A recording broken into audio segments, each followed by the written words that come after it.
السلام عليكم ورحمة الله وبركاته. إن الحمد لله نحمده ونستعينه ونستغفره ونعوذ بالله من شرور أنفسنا ومن سيئات أعمالنا.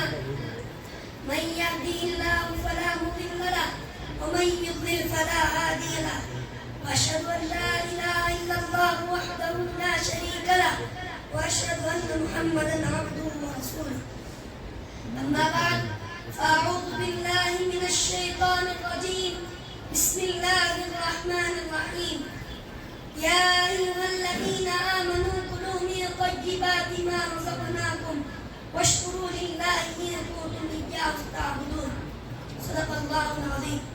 أيها الحضور الكرام، إن الله خلق الليل لنسكن فيه وخلق النهار لنطلب المعاش، كما قال الله تعالى: وجعلنا النهار معاشا. وقال الله تعالى: ولقد مكناكم في الأرض وجعلنا لكم فيها معايش قليلا ما تشكرون. جعل الله ربنا تبارك وتعالى كسب المعاش نعمة، لأننا كلما حصلنا بالزراعة والاكتساب والتجارة من الأثمار والعدس والحبات والنبات والخضروات والأطعمة، إنما حصلنا بفضل الله وقدرته وتمكينه، فيكون الكل إنعاما من الله تعالى.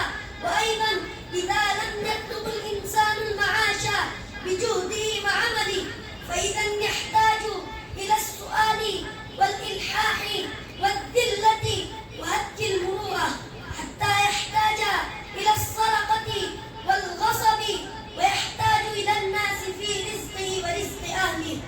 فالله الكريم حذرنا وأنقذنا بهذه القبائح والمهلكات عن طريق الأمر بكسب المعاش، فصار كسب المعاش نعمة من الله تعالى. ولعله سبحانه وتعالى أمرنا أن نشكر الله على هذه النعمة، فقد قال لقمان الحكيم لابنه: يا بني استغن بالكسب الحلال عن الفقر، فإنه ما افتقر أحد قط إلا صابه ثلاث خصال: رقة في دينه، وضعف في عقله، وذهاب مروءته. وأعظم من هذه الثلاث استخفاف الناس به. أيها المستمعون الكرام، قد علمنا أن كسب المعاش أمر من أوامر الله تعالى، فينبغي لنا ألا نكسب المعاش إلا كما أمره الله سبحانه وتعالى، ولا نطلب المعاش إلا كما شرع لنا النبي الصادق الأمين صلى الله عليه وسلم، لأن المسلم إذا كسب الحرام أو طلب الرزق بالسرقة والغصب والظلم أو حصل المال بالربا والميسر والرشوة أو كسب المال بالتجارة، ولكن اعتمد على الكذب والخداع والخلافة، ويخسر الوزن في المكيال والأوزان وغير ذلك ما يخالف الشرع، فهذا المعاش لا يطيب عند الله ورسوله، ولا تقبل أعماله ولا تقبل دعواته إذا أكل مال الحرام. أحبتي الأكارم، قد اهتم نبينا صلى الله عليه وسلم بهذا الأمر وصرح في كسب المعاش، فقال نبينا الكريم صلى الله عليه وسلم: يا أيها الناس إن الله طيب لا يقبل إلا طيبا، وإن الله أمر المؤمنين بما أمر به المرسلين، فقال: يا أيها الرسول كلوا من الطيبات واعملوا صالحا، وإن الله أمر المؤمنين بما أمر به المرسلين. يا أيها الذين آمنوا كلوا من طيبات ما رزقناكم.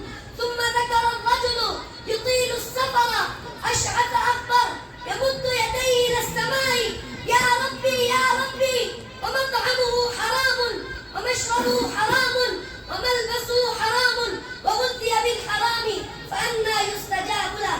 سعادة الأدلة، يجب علينا أن نكسب الرزق الحلال إلا عن طرق شرعية، ولا نأكل ولا نشرب ولا نلبس ولا نبنى البيت الأشياء إلا بالمال الطيب والحلال.